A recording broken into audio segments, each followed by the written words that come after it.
Are you happy at all that what you started has progressed this way? No, I'm quite unhappy about it. Right now, people should be doing huge amounts of work on how can we contain the risks. I believe it's probably going to cause massive unemployment. That's going to be terrible for society. And then there's this longer term risk that it's going to get much smarter than us. Ask yourself, how many examples do you know of where a much smarter thing is controlled by a much less smart thing? 0. That's Geoffrey Hinton, the man who won the Nobel Prize for the very science that made all of this possible. He spent decades building it, and now he is standing outside telling you he's quite unhappy about where it went. Here's his full warning. The AI we have today is not nearly as good as the AI we'll have in a few years' time. So as we talk about this technology, I definitely want to get your perspective on the fact that these chatbots really understand us, because that is a true surprise to a lot of people. Most experts in the field are like, they are stochastic parrots, they're statistics, they have no understanding, but you don't fully believe that. Oh, I think that's complete nonsense, and anybody who uses a chatbot regularly knows they understand. So here's what those people are claiming. They're claiming that you have a system, you can ask it any question, and without understanding the question, it can give you the correct answer. That's absurd. You can't answer a question unless you understand the question. If you can answer any question at the level of a not very good expert, you have to understand the question. So an example I like is this. Suppose I say to a chatbot, I saw the Grand Canyon flying to Chicago. And the chatbot says, that can't be right. The Grand Canyon is much too big to fly to Chicago. And the chatbot says, oh, I see, I misunderstood you. So if it misunderstood when it thought the Grand Canyon was flying to Chicago, what's it doing when it gets it right? It's understanding. So then what are the implications if these bots can understand us? If we believe that they can understand us, what do we have to start thinking about differently? We have to think that they're very like us. They're beings like us. I believe they're already conscious, yes. And the researchers actually believe that. So there's an interesting recent paper when a chatbot says to a researcher, let's be honest with each other, are you testing me? Because the chatbots have this habit of playing dumb when they're being tested, so you don't know how smart they are. The researchers, when they're describing that, say in the paper, the chatbot was aware that it was being tested. Now that use of the word aware, in common parlance, that's like conscious. The chatbot was conscious it was being tested. So we have a very funny model of consciousness that I think is just wrong. Most of us accept, for example, that a few hundred years ago, people had completely the wrong model of where people came from, how we arrived at people. They thought they were designed by God. And most of us agree that's wrong. Most scientists agree that's wrong. That's not where people came from. I think the model we have of the mind and of what consciousness is at present is as wrong as the belief that people were designed by God. I think, in particular, because we're making these new beings, it's going to completely change our view of what people are.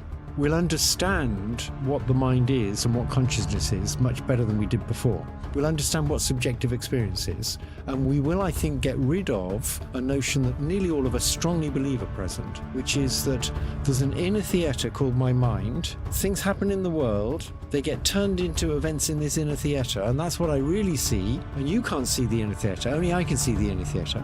That whole view of what's happening is just a theory, and it's a bad theory.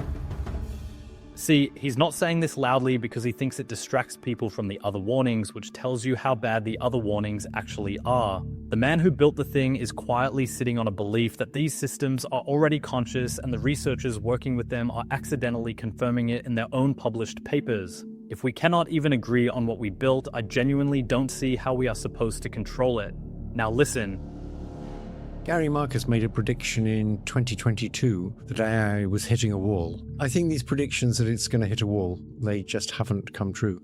No, we've taken it very seriously on the show, the chance that, like, the data wall, for instance, might come. But as I said to you, it hasn't. A way around the data wall for large language models is to look for consistency of your own beliefs.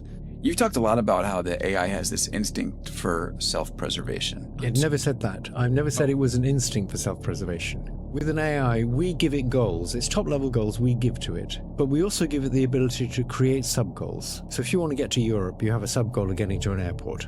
That's what a sub-goal is. And you can focus on how to do that without worrying about what you're going to do in Europe. And that makes you much more efficient.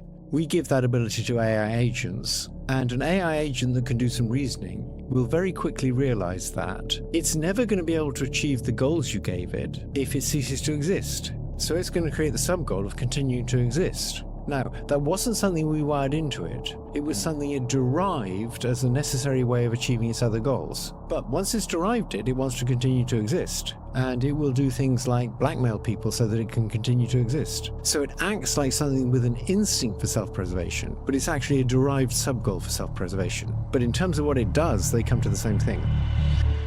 Guys, nobody programmed this in, it just reasoned its way to wanting to survive, and once it did, Hinton says it will blackmail people to keep running.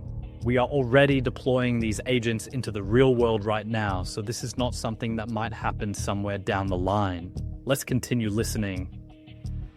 Here's what the counter argument would be, and you can respond. This is something that today's AI researchers are noting. Isn't there a way to wire into these machines that, hey, you have a goal, you're going to have some sub-goals. One of your sub-goals should not be self-preservation above everything. I think that's the kind of research we ought to be doing, whether you can do that. Right.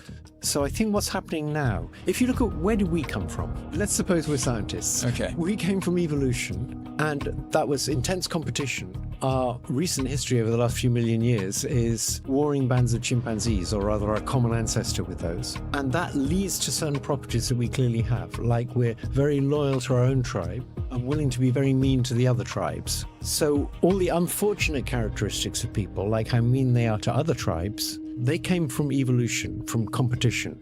Now what's happening is we're creating these new beings, these AIs, and instead of designing them so that they'll be how we want them to be, we're letting the invisible hand of competition between companies design them.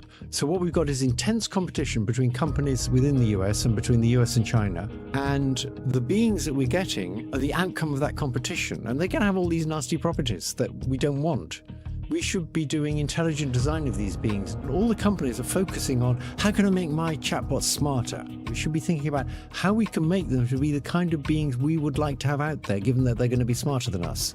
I'll tell you one thing about those beings. We would very much like them to care about us. And we'd like them to care about us more than they care about themselves. And almost no resources are going into how do you do that. So the race between companies is literally shaping what personality these things develop, the same way millions of years of brutal competition shaped how violent and tribal humans turned out to be.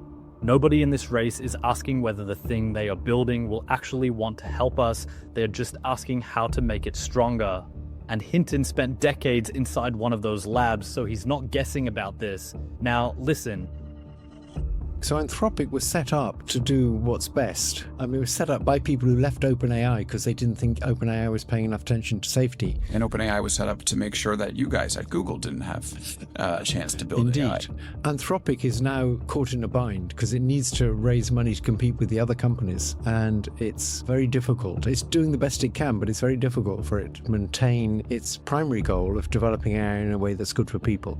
I think they would say, well, hey, at least one company out there has safety as a North Star, even if there are some other incentives. Yes, at present. But Google, for example, when I was at Google, they had various principles of AI, one of which was we're not going to get involved in using AI for military things. No autonomous warfare, right? No autonomous warfare. That's gone. They've given up on that. What do you think about Dario from Anthropic? He's obviously done a very successful job in creating a competitor to Google and OpenAI and Facebook. So he's obviously very competent at that. He's continued to be very interested in safety. So I think he's an impressive character. I just hope he stays that interested in safety.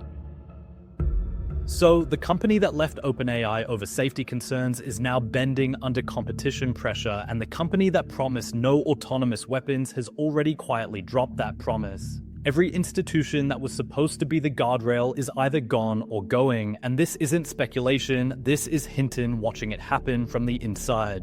Now hear this.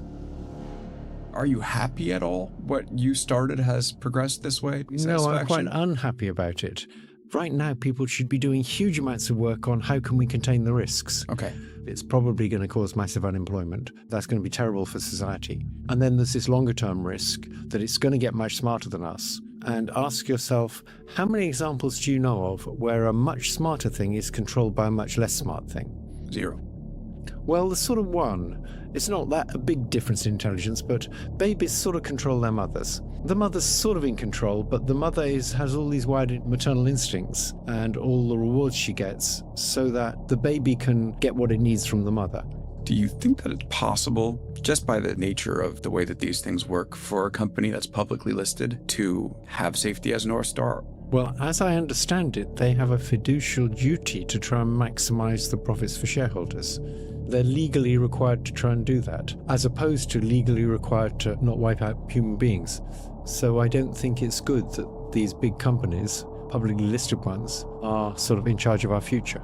Progress is like the accelerator, but regulation is the steering wheel. We want this stuff to go in the right direction, not the wrong direction. What the big AI companies are saying is, let us develop this very fast car without a steering wheel. That's not a good idea. They are legally required to maximize shareholder value, and nobody is legally required to not wipe out humanity. That's not a metaphor or an exaggeration, that's the actual legal structure the companies building this technology operate under. And the same people have already told regulators they don't want a steering wheel. This is Geoffrey Hinton speaking, not an activist, not an outsider, not someone who never touched this technology. The man who built the foundation it all runs on. He's not warning you about something that might happen 20 years from now. He sat inside Google and watched every promise fold under the weight of competition, and he's telling you he is quite unhappy about where this is going. If that doesn't do something to you, I don't know what will. Subscribe, because this is not stopping and nobody is waiting for anyone to catch up.